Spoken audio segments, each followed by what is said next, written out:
안녕하세요. 인생의 쓴맛을 제대로 맛본 후 조용히 살고 있는 30대 여자입니다. 익명의 힘을 빌려 제 이야기를 진솔하게 털어놓고자 합니다. 이 사연은 제 지난날을 후회하는 반성문과 같은 글이에요.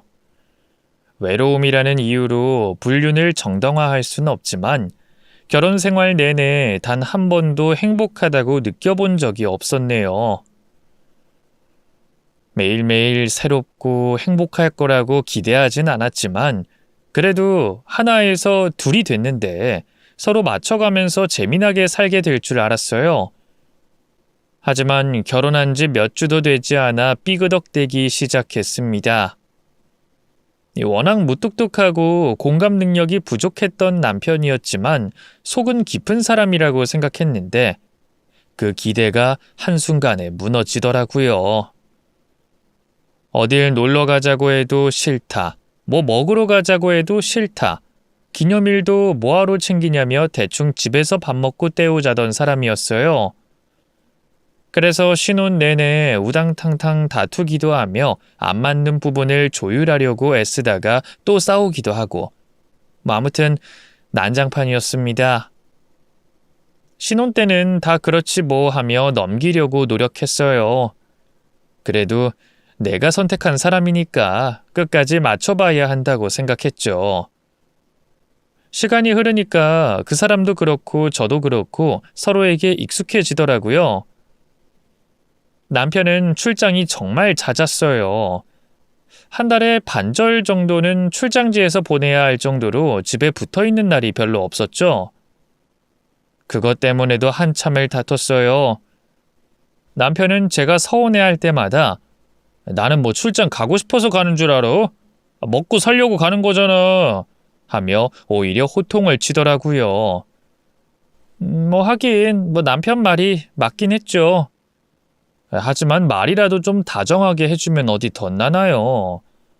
출장으로 멀리 떨어져 있어도 전화라도 잘 받고 연락도 잘 해주면 저는 전혀 외로울 일이 없었을 거예요. 그렇다고 그런 짓을 저지른 게 남편 탓이라는 뜻은 아니에요. 제 잘못이었죠. 결혼 3년 차가 됐을 때 저는 해서는 안 될 짓을 저지르고 말았습니다. 바로 불륜을 저지르고 만 것이죠.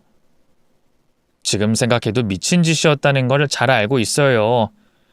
하지만 그때는 너무나 자연스럽고 과감하게 그 행동을 하게 됐고 그 일은 평생 동안 저를 발목 잡게 됐습니다.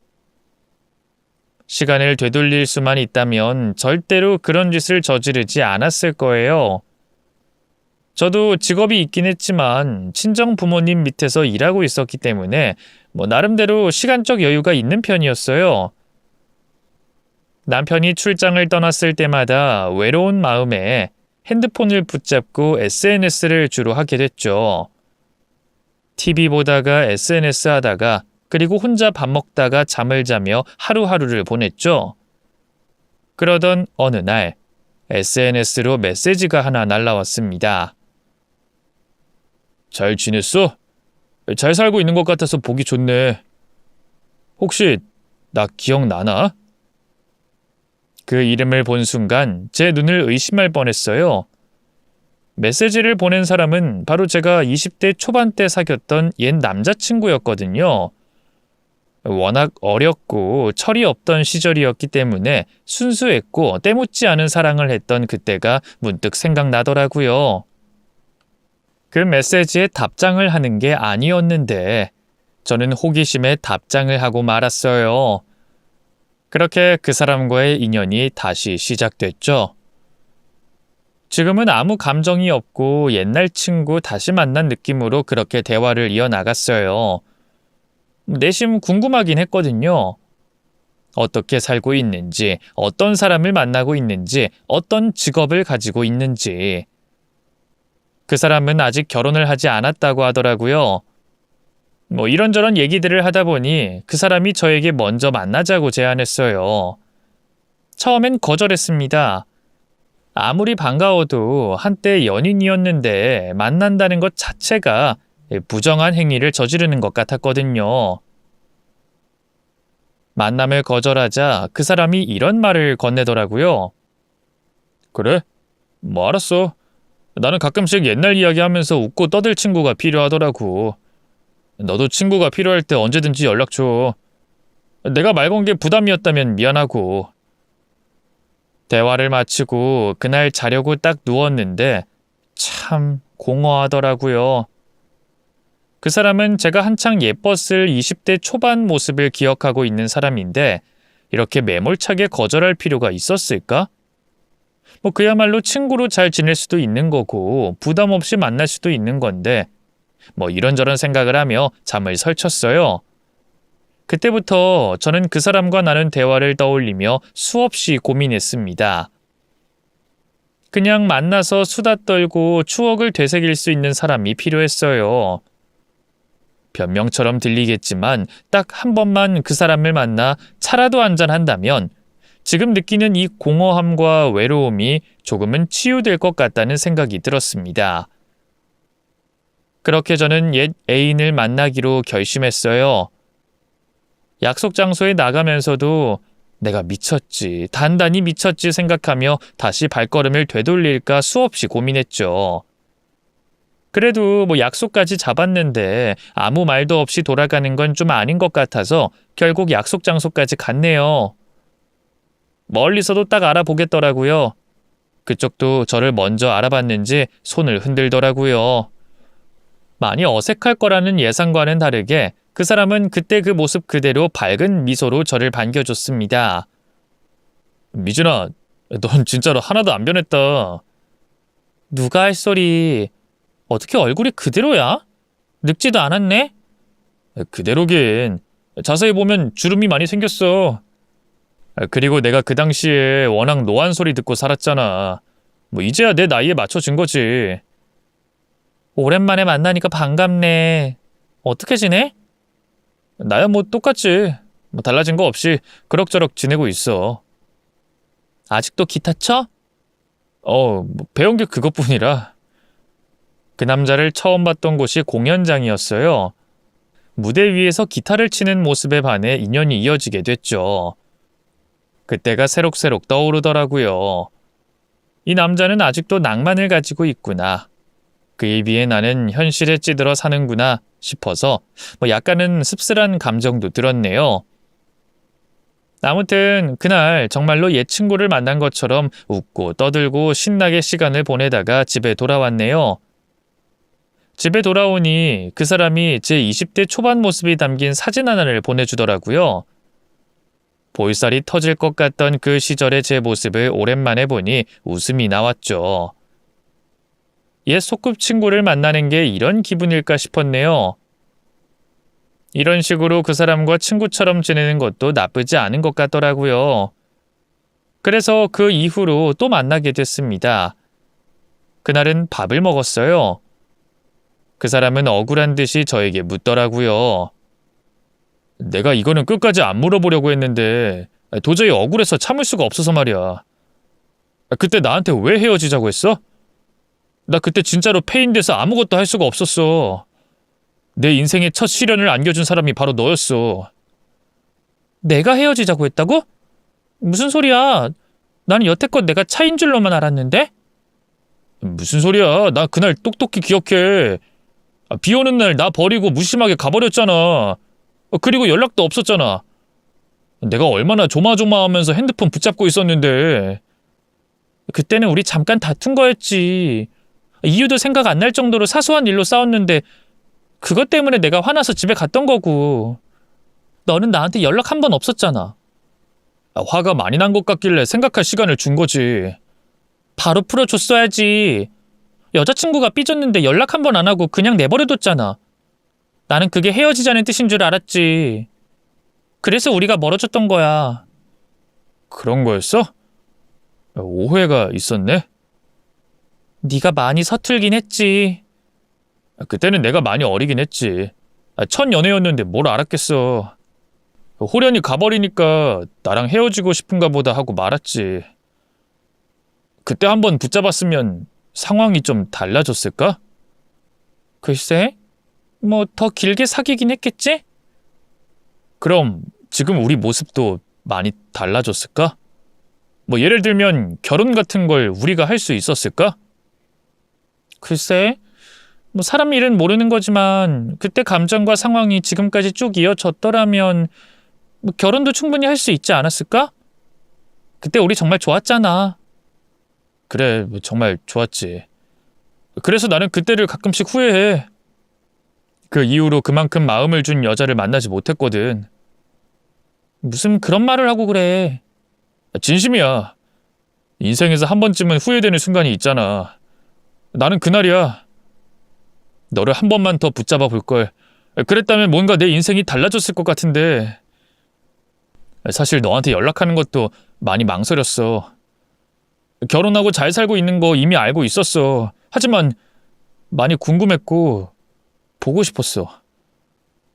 가끔씩 만나서 밥 먹고 이야기 나누고 뭐 때로는 고민도 들어주는 사람이 된다면 난 그걸로 만족해. 더 이상 욕심 부리지 않을게. 이성을 잃지 않기로 마음먹었지만 그게 쉽지 않았어요. 제 감정은 걷잡을 수 없을 정도로 요동치기 시작했고 결국 저는 건널 수 없는 강을 건너고 말았습니다. 이 이야기를 하면서도 솔직하게 털어놓는 게 맞는 건지 망설여지고 무섭네요. 불륜을 불합리화할 생각은 전혀 없어요. 그저 그때 제 상황을 설명드리고 싶었어요. 옛 애인과 만나서 담백하게 대화를 나누고 친구처럼 지낼 거라는 건 그야말로 착각이었습니다. 만나자마자 묘한 떨림이 느껴지더라고요. 옛날에 그 감정이 스멀스멀 올라왔어요. 그렇게 저는 해서는 안 될 짓을 저지르게 됐고 아슬아슬한 만남을 이어나갔습니다. 이러면 안 되는데 나는 가정이 있는 사람인데 이 생각들로 고통스러웠지만 막상 그 사람을 만나면 모든 걸 잊고 웃게 되더라고요. 나중엔 그 사람이 없으면 허전할 지경까지 이르렀죠. 예전엔 불륜 저지르는 사람을 절대로 이해할 수 없을 것 같았는데 제가 그 상황이 되고 말았네요. 내로남불이라는 말이 딱 맞아요. 그 당시 저는 제가 하고 있는 게 불륜이라는 생각보다 풋풋한 로맨스라고 생각했어요. 시간이 지나면 지날수록 남편을 볼 때면 죄책감에 눈도 제대로 마주칠 수 없게 됐지만 그 또한 시간이 흐르니 덤덤해지더라고요. 남편은 제가 뭔가 달라졌다는 걸 느꼈는지 저에게 묻더라고요. 요즘 좀 신나 보이네? 무슨 좋은 일이라도 있어? 그런 거 없는데? 분명 무슨 일이 있는 것 같은데. 이번 달엔 출장 계획 없어? 있긴 하지. 이번 달 말에 좀 길게 가야 돼. 그래? 그럼 그 전에 얼른 세탁 맡겨야겠네? 짐도 내가 미리 좀 싸놓을게. 확실히 달라졌단 말이지. 뭐가?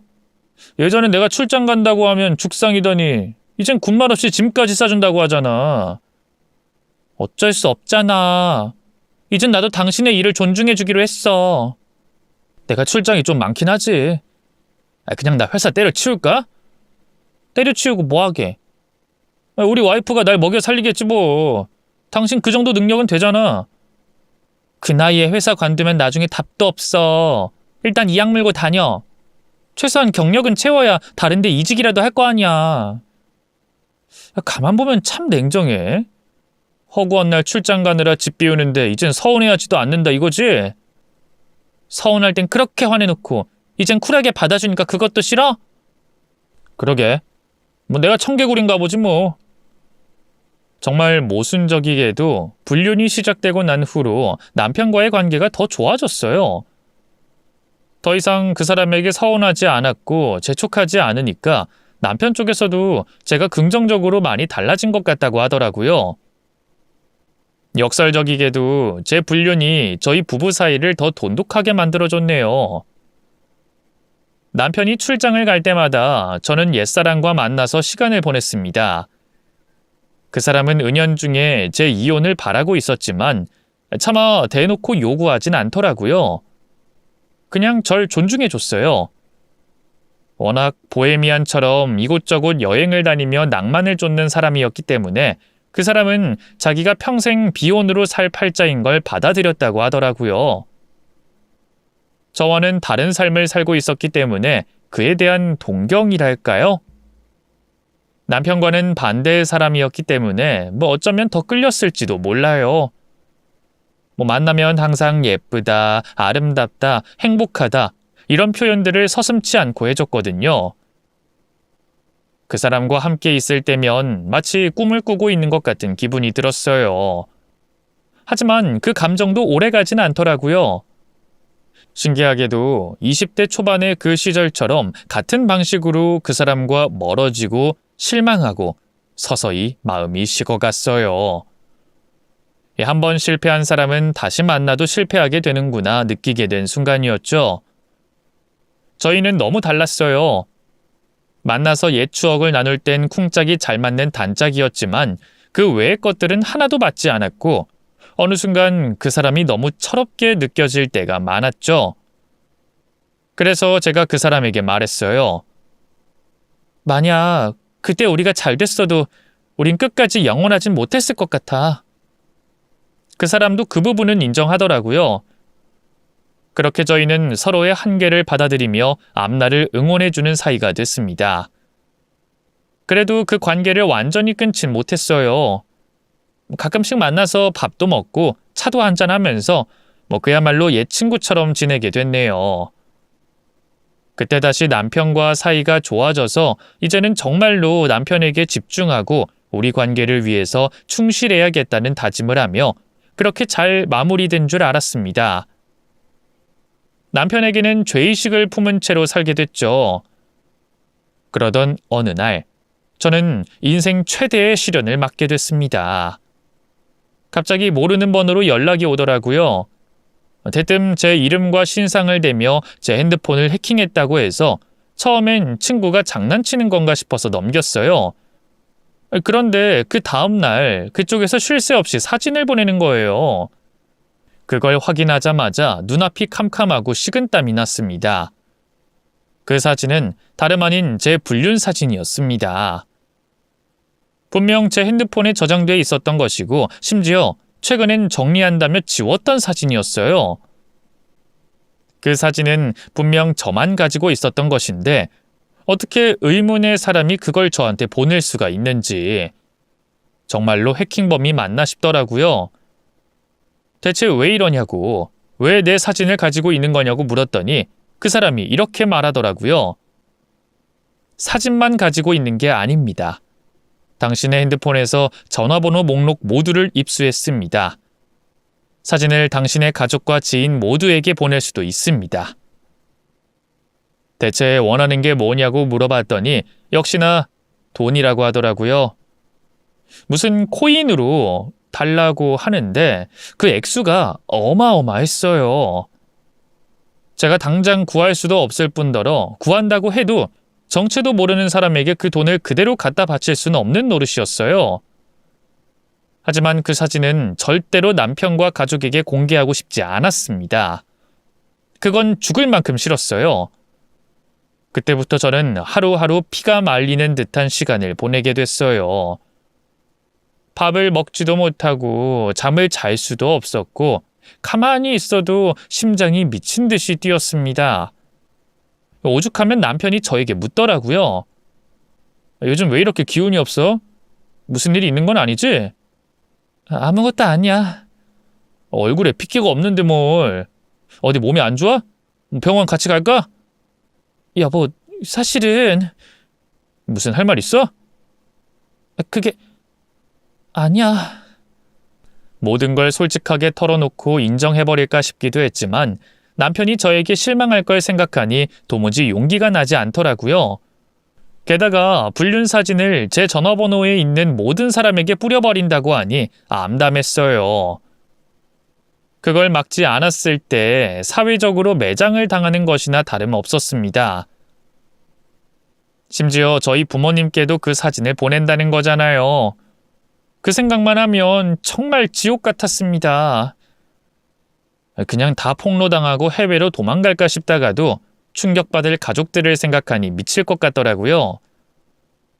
결혼하고 잘 살고 있을 거라고 믿었던 딸이 불륜녀가 돼 망신을 당하게 된 걸 보셨을 때 얼마나 실망하고 속상해 하실까요? 해킹범이 나를 어떻게 알고 해킹을 했을지 의문이 생기더라고요. 물론 요즘에 워낙 이런저런 범죄가 많이 생겨서 운이 나쁘면 당한다곤 하지만 이건 타깃이 분명하잖아요. 어쩌면 제 주변 사람이 아닐까 싶은 생각이 문득 드는 거예요. 그리고 그 중에 가장 먼저 떠오르는 한 사람이 있었어요. 바로 함께 불륜을 저질렀던 옛 애인이었죠. 그 사람이라면 모든 게 가능하잖아요. 함께 있을 때 핸드폰 비밀번호를 훔쳐볼 수도 있고 제가 가지고 있는 사진을 그 사람도 가지고 있으니까 손쉽게 저를 협박할 수 있을 것 같은 거예요. 그래서 저는 당장 그 사람을 찾아가서 따졌어요. 해킹범 너지? 네가 그랬지? 무슨 소리야? 해킹범이라니. 아무리 생각해도 범인은 너밖에 없어. 자세히 좀 얘기해봐. 해킹당했어? 언제? 모르는 척하지 말고 솔직하게 말해. 내가 지금 얼마나 무섭고 두려운지 알기나 해? 그런 일이 있었으면 진작 얘기를 해주지 그랬어. 난 아무것도 몰랐잖아. 그러니까 어떻게 해킹을 당한 건데? 핸드폰으로 문자 온 거 눌렀어? 링크 같은 거 클릭했어? 나도 몰라. 기억조차 안 나. 지금 그 사람이 나더러 돈을 요구했어. 안 그러면 지인들한테 사진들 모두 보내버리겠대. 나 어떡해? 괜찮아. 일단 진정해. 돈이 얼마인진 모르겠지만 내가 마련해 볼게. 같이 해결해 보자. 그 사람이 해킹범이 아니라는 사실은 그날 밝혀졌습니다. 그 사람과 함께 있는데 해킹범에게 연락이 왔거든요. 그 사람은 당장 경찰에 신고하자고 제안했지만 저는 이도저도 할 수 없었습니다. 경찰에 신고를 한다면 바로 자비 없이 사진을 인터넷에 올릴 거라고 협박을 했거든요. 이런 상황에 놓여 있다는 게 너무 화나고 억울했지만 한편으로는 이 모든 게 내 잘못으로 인해 돌아오는 거구나. 착하게 좀 살 거라며 후회가 되기도 하더라고요. 애초에 불륜을 저지르지 않았더라면 협박을 받을 건덕지가 없었을 것이고 저는 이름도 얼굴도 모르는 사람에게 돈을 갖다 바치는 일이 없었을 거잖아요. 협박범은 저를 서서히 옥죄기 시작했고 저는 결국 돈을 주기로 결심했습니다. 물론 이 돈을 준다고 해도 그 자료가 완전히 사라진다는 걸 장담할 수는 없었지만 일단 그 협박범을 믿어보기로 했어요. 그 사진이 떠도는 걸 어떻게 해서든 막고 싶었거든요. 그리고 무엇보다 겁이 났어요. 제 비밀을 알게 돼 모두가 저에게 손가락질하고 버림받게 되는 그 상황을 맞닥뜨리고 싶지 않았습니다. 그쪽은 가상화폐로 돈을 달라고 하더라고요.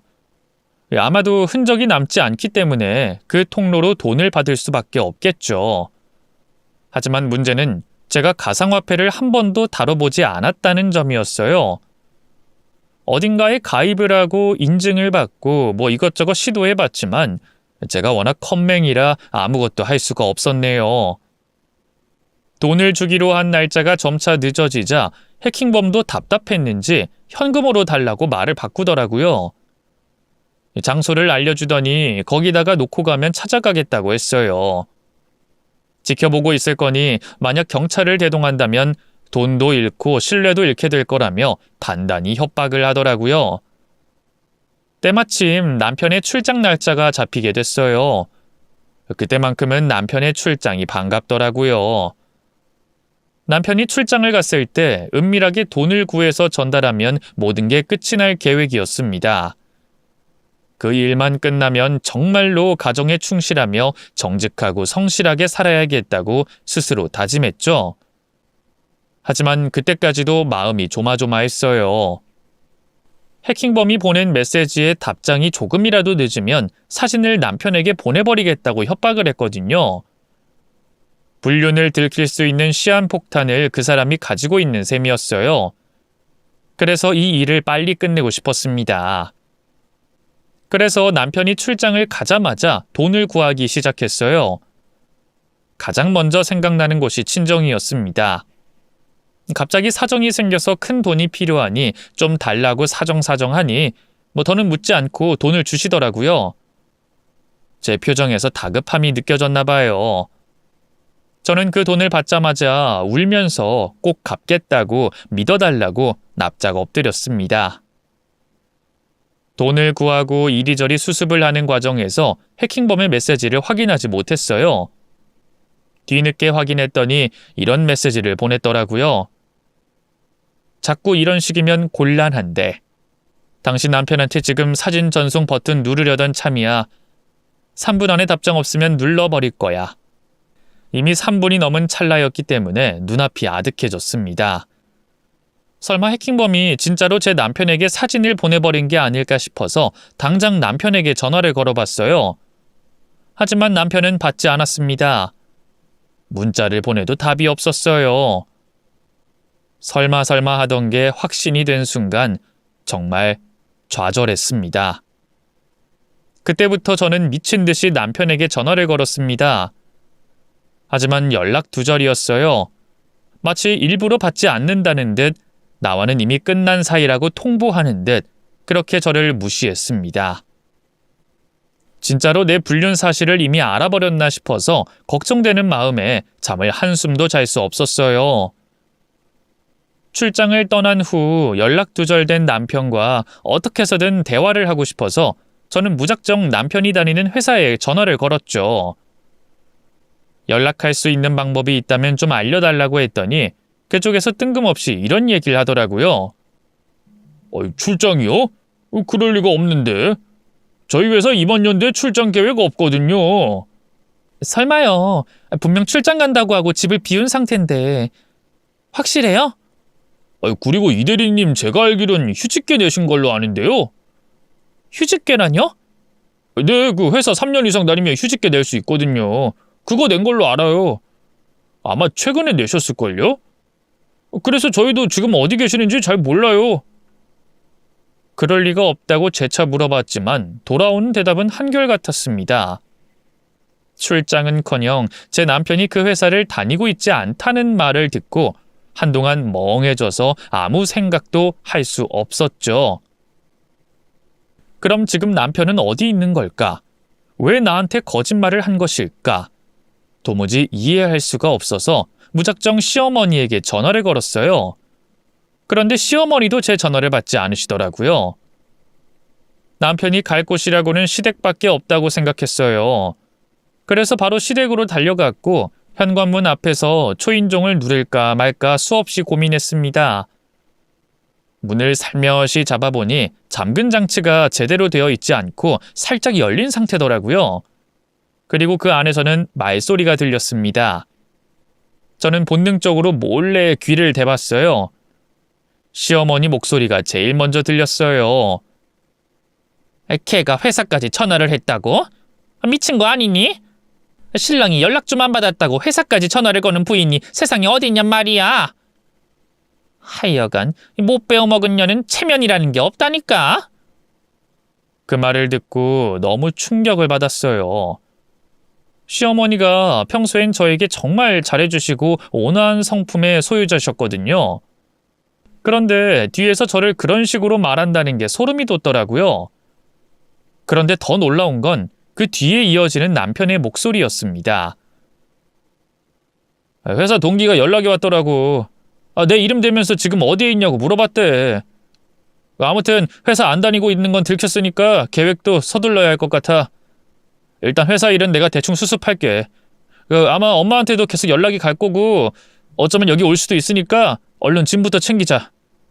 만약 걔가 여기 와서 물어보면 나 없다고 해줘. 알았지? 그리고 일단 우리가 원하는 건 돈이잖아. 돈부터 받자고. 이혼은 그 뒤에 요구해도 되는 거니까. 아유 그래. 며느리 알기 전에 빨리 진행시켜. 다 준비된 거지? 걔가 멍청한 탓에 좀 골치 아파지긴 했어. 직접 거기 가서 돈을 가져와야 하는데 누가 해야 안전할지 잘 모르겠어.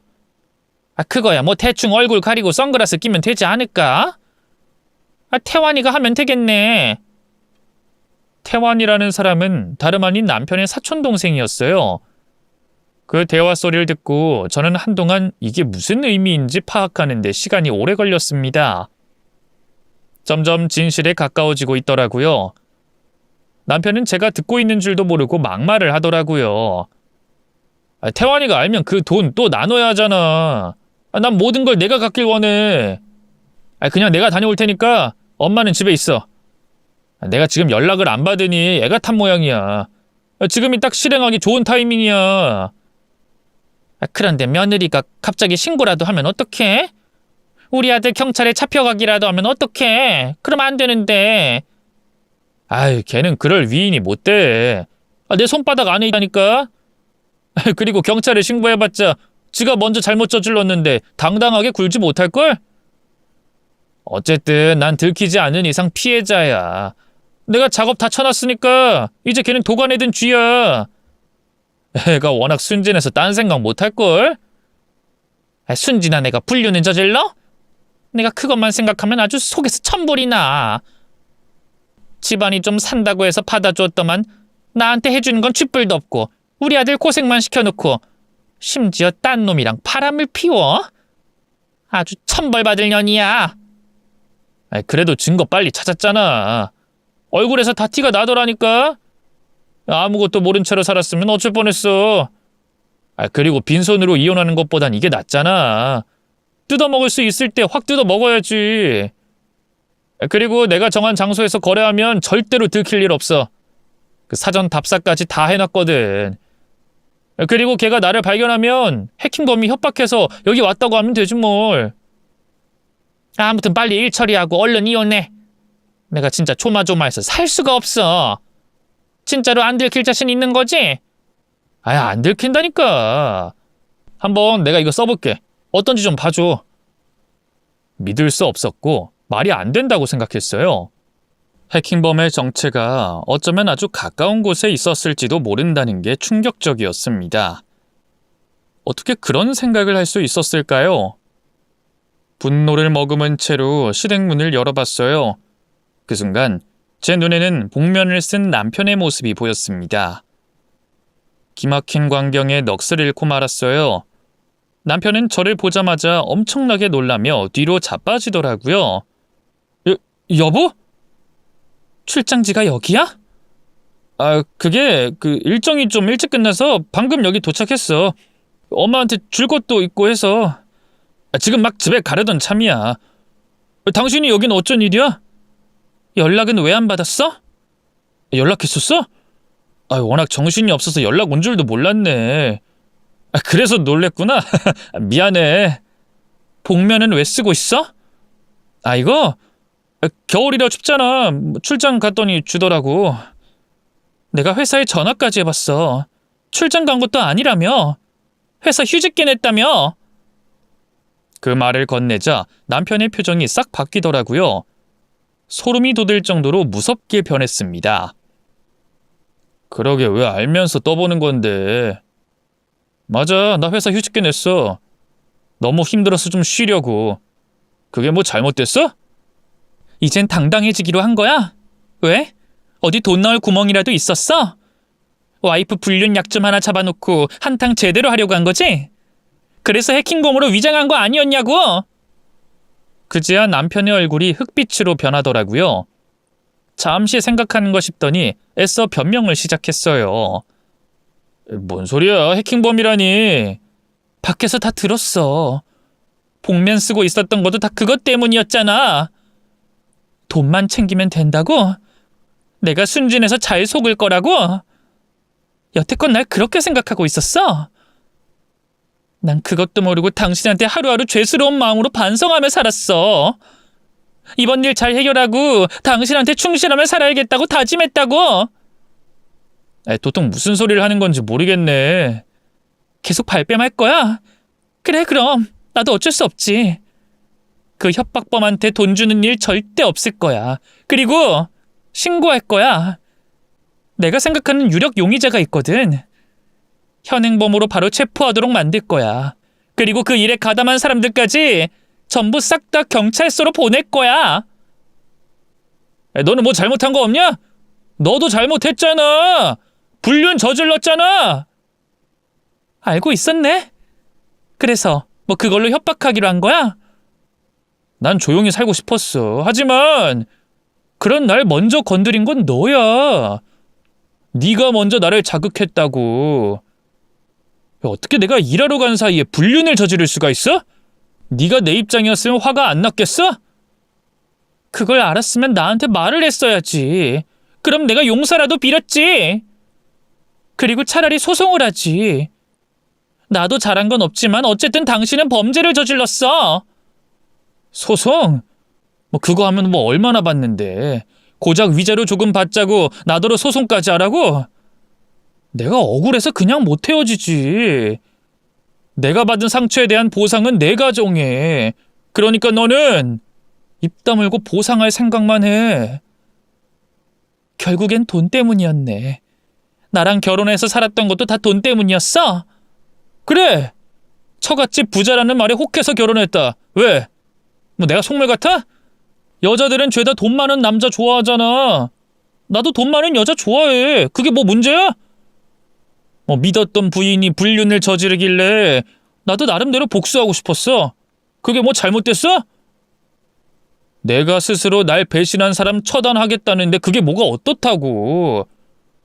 너는 벌 받아도 싸. 이 벼락 맞고 죽어도 싸다고. 방식이 잘못됐어. 그러는 너는 딴 놈이랑 부적절한 관계 맺은 게 올바르다는 거냐? 애초에 원흉은 너라니까? 내가 네 핸드폰 비밀번호 알아내서 증거 하나하나 수집하는 그 과정이 얼마나 고통스러웠는지 알기나 해? 네가 그걸 알면 나한테 무릎이라도 꿇어야지. 그런데 왜 협박을 했냐고? 차라리 돈을 달라고 하지 왜 협박을 해? 화나니까. 너도 내가 고통받은 만큼 힘들었으면 좋겠다고 생각했다. 왜? 그리고 막상 이혼하자니 내가 받을 게 턱없이 부족하잖아. 아직 상속받지도 못해서 네 재산은 쥐뿔도 없는데 그럼 상속받을 때까지 기다려? 너는 이혼하고 처가댁에서 상속받고 호의호식하며 잘 살 텐데 피해자인 내 인생만 폭삭 망하는 게 말이 돼? 그리고 내가 그것 좀 뜯어낸다고 네 재산이 줄어드는 것도 아니고 내가 스스로 먹고 살 길 찾은 건데 그게 그렇게 잘못됐냐? 솔직히 말해서 그 돈 너한텐 푼돈이잖아. 나한테 그 정도는 줄 수 있잖아. 그래서 회사도 관둔 거야? 내가 준 돈으로 먹고 살만한 것 같으니까 그래서 휴직계 낸 거야? 아주 계획적이라 좋겠어. 치밀하게 아주 잘도 계획했네. 그런데 그 작전이 실패로 돌아가서 어떡해? 말짱 도루묵이 돼버렸네?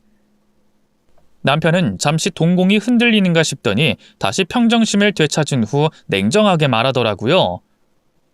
그 사진들 아직도 내가 가지고 있고 네 핸드폰에 저장돼 있는 전화번호들 전부 아직도 내가 가지고 있어.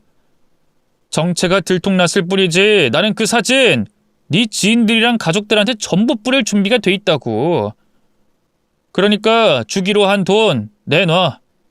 그럼 모든 걸 용서해 줄게. 아무것도 묻지 않을게. 주기 싫다면? 그럼 나도 가만히 있을 수 없지. 너랑 상간남 사진 전부 공개하는 수밖에. 진짜로 이럴 거야? 그거 협박이야. 내가 너 고소할 거야. 그럼 나도 너를 소송하는 수밖에 없지. 상간남이 뭐하는 놈인지 다 알고 있어. 그놈도 내가 소송할 거야. 그냥 소송만 하겠어?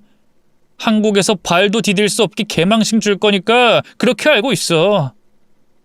법대로 해. 사적인 명예훼손은 범죄야. 망신당하고 싶지 않으면 돈 내놔. 나한테 미안하지도 않냐? 법적인 게 뭐가 필요해. 나는 당장 내 마음의 상처에 대한 보상을 원해. 고작 위자료 몇 푼 쥐어주면 다야? 그럼 다 해결된다고 생각해? 돈이 없다고. 없는데 어떻게 줘? 상속받을 거 있잖아. 내가 상속받을 돈이 당연히 당신 거라고 생각했던 거구나. 그러니까 아쉬웠겠지. 그러니 돈이나 좀 뜯어내자 싶어서 해킹범으로 연기를 한 거겠지. 이거 경찰에 신고하면 뉴스감인 거 알아? 신고하려면 신고해. 그럼 나도 너 가만히 안 둘 거니까. 내가 손가락 하나만 움직이면 너 개망신 당한다는 것만 기억해. 차라리 너한테 피해주고 내가 신고당하는 게 나아. 내가 지금 눈에 보이는 게 있을 것 같아? 너 사람 잘못 봤어. 난 한다면 하는 사람이라고. 그깟 고소? 하려면 해. 내가 그거 무서워할 줄 알고? 사진 보내면 네 인생 바로 끝장이야. 나야말로 가만히 있을 것 같아? 네 말대로 내가 먼저 잘못 저지른 건 맞아. 하지만 네가 이런 식으로 나오면 너도 나랑 똑같은 사람 되는 거야. 그걸 원해? 그러니까 제안하고 있잖아. 돈이랑 사진 주고받으면 딱 깔끔하고 좋잖아. 왜 이렇게 일을 복잡하게 만들어? 뭐하러 법정까지 가려고 그래? 우리끼리 해결하면 일 크게 안 만들고 좋잖아. 너한테 줄 돈은 없어. 그래, 갈 때까지 가보자. 원하는 대로 하라고. 그 사진 폭로해도 된다는 소리지? 후회하지 않겠어? 나도 네 인생 망칠 거야. 개망신 한번 당하지 뭐. 너한테 돈 줄 바에야 그냥 망신 한번 당하고 한국 뜨는 게 나아. 그리고 내가 돈 주면 그 사진 가지고 평생 나를 괴롭힐 텐데 내가 뭐하러 너한테 돈을 줘? 그냥 폭로해. 내가 저지른 일 내가 감당할 테니까 너도 네가 저지른 일 네가 감당해. 그럼 되잖아. 그랬더니 시어머니가 제 앞에 성큼성큼 다가오시더니 제 머리채를 잡고 흔드시더라고요. 야 이년아, 우리 아들 배신하고 불륜 저지른 주제 뭐? 내 아들 인생 망치겠다고? 그러고도 네가 제정신이야? 내 아들 앞길 망치기만 해봐. 내가 너 지옥까지 쫓아갈 거야. 어머님도 무사하지 못하실 거예요. 어쨌든 아들이 범죄를 저지르는데 가담하신 거잖아요. 뭐가 어쩌고 어째? 아주 어른한테 못하는 소리가 없어. 우리 아들이 오죽하면 그랬겠어? 얼마나 억울하고 분하면 그렇게까지 했겠냐고? 해킹범이 징역이 몇 년인지 알고 계세요? 징역? 야, 그게 네가 할 소리니? 네가 먼저 우리 아들 배신했잖아. 어머님 아들이 끝까지 가보겠다고 하잖아요. 그래서 저도 끝까지 가보려고요. 저도 법적으로 소송 당하겠다고요. 그러니까 어머님 아들도 벌 받아야죠. 사적인 사진 가지고 협박하는 게 얼마나 흉악한 범죄인지 아세요? 전 그걸 끝까지 물고 늘어질 생각이에요. 그러니까 각오하세요. 우리 아들은 잘못한 거 없어. 내 아들 털끝 하나 건드렸다가는 네 인생 끝날 줄 알아. 시어머니는 한참 동안 소리를 지르시며 저에게 욕하셨고 저도 질세라 시어머니에게 소리를 질렀어요. 아주 난장판이 됐죠.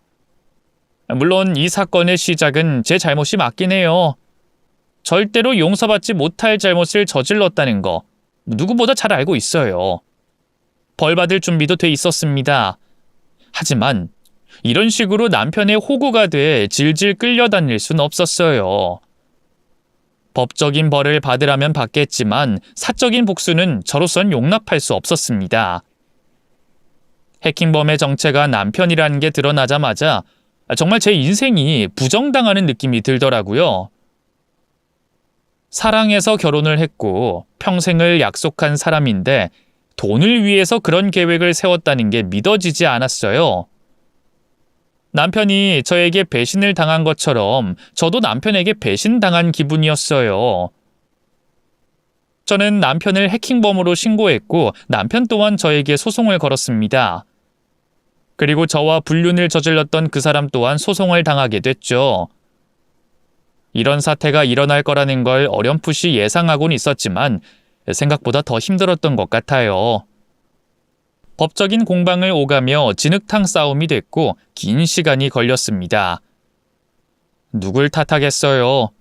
제 지난날의 잘못이 지금의 이 사태를 일으킨 걸요. 어쨌든 제가 불륜을 저질렀던 건 사실이고 용서를 빌어야 한다는 것도 잘 알았기 때문에 남편에게 진심으로 사과했습니다. 그때의 내 상황, 감정이 이랬고 이런 과정에서 불륜을 저지르게 됐고 두고두고 미안한 마음을 품고 살 거고 앞으로도 행복할 수 없을 것 같다고. 내가 잘못했고 나만 불행할 테니 당신은 행복하길 바란다고 울면서 말했더니 남편도 그런 저를 가만히 보더니 이렇게 말하더라고요. 나도 협박해서 미안했어. 제정신이 아니었거든. 사진을 지인들에게 폭로하겠다는 남편의 협박은 결국 실행되지 못했습니다. 만약 그 사진을 퍼뜨렸다면 남편의 처벌이 더 가중됐겠죠. 한때는 모든 걸 다 내어줄 수 있을 정도로 애정했던 사람을 이제는 법적으로 대응해야 한다는 게 믿기지 않았네요. 이혼 과정을 밟으며 집을 정리하다가 우연히 결혼 앨범을 보게 됐는데 사진 속 저희의 모습이 너무 행복해 보이는 거예요. 그걸 붙잡고 한참 울었습니다. 이제는 되돌아갈 수 없을 것 같아서 후회가 되더라고요.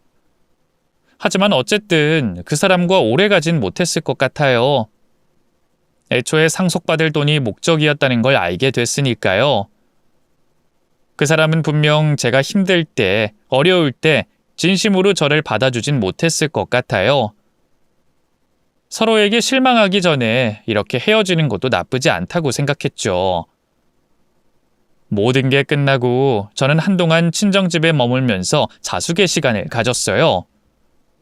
모든 상황을 알게 된 부모님께 딱히 드릴 말씀도 없었고 그저 조용히 방에만 머물렀습니다.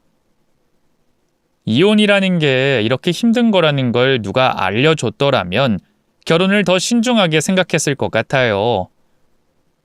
결혼 생활을 망친 주범, 집안 망신시킨 불효녀, 그 꼬리표는 평생 저를 따라다니겠죠.